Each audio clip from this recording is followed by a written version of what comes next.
A little diversion for this channel involving melted chocolate. Yeah. And cookies, or biscuits as we call them in Britain, and we like our biscuits here in Britain. So I've got three types here. I've got custard creams, Nice biscuits, it says nice, but it's pronounced Nice because it's named after a place in France, and Bourbon creams, dark chocolate creams, all very nice.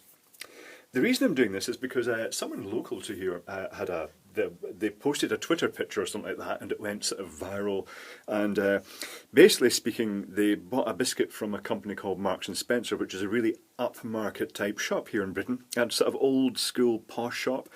And they got their luxury biscuit assortment, their really indulgent chocolate coated ones, and they dunked it in their drink, as we do here, and discovered that it was a really common custard cream inside. So I thought, well, that's interesting, because that means that we can just dunk custard creams and make biscuits. Now, this whole project went a little bit wrong when I discovered that I didn't have any baking parchment, the silicone stuff.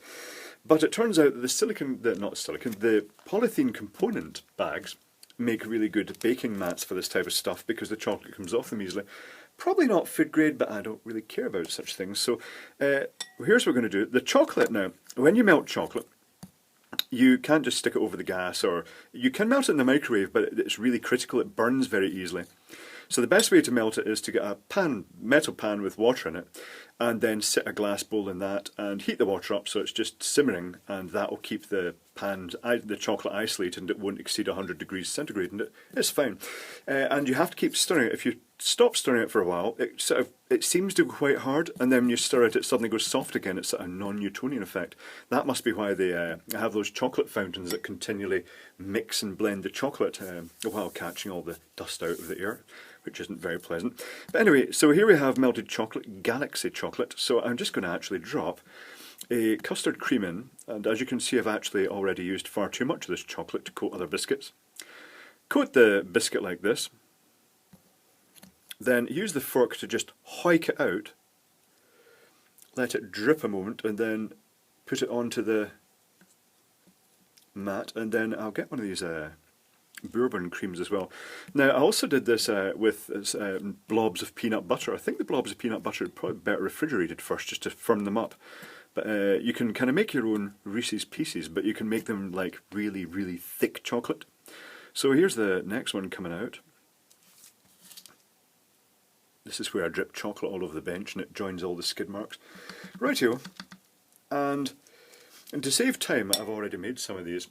And they do come off. This is like Blue Peter now, isn't it? So I'll just shove that to the side. That was a children's programme in Britain. So they do come off the polythene really easily. It does a good job of acting as a sort of non-stick mat. So that is the result. So I'm guessing this is the chocolate cream. I'm just going to, the custard cream. So, wow, that really thick chocolate. Much thicker than you'd ever get if you bought a biscuit out the shop. So, how did the peanut butter one work? This is the peanut butter one. Much softer. The chocolate has blended onto the peanut butter at the edge. So, another thing you could do, you could just part dip the biscuits if you wanted them. You know, just get them into the chocolate here, and you know, just have on one end, or just dip them and eat the biscuit right there and then with molten chocolate on it. So a bit of a diversion for this channel. It's not what we'd normally do. Well, let's snap the oh, bourbon cream. Yeah, that looks good, doesn't it? That is good. So yeah, an odd diversion. So I'd like to thank Marks and Spencer's for putting cheap biscuits in their indulgent chocolate biscuits, because it turns out it's really easy to make even better ones yourself. So yeah, good result.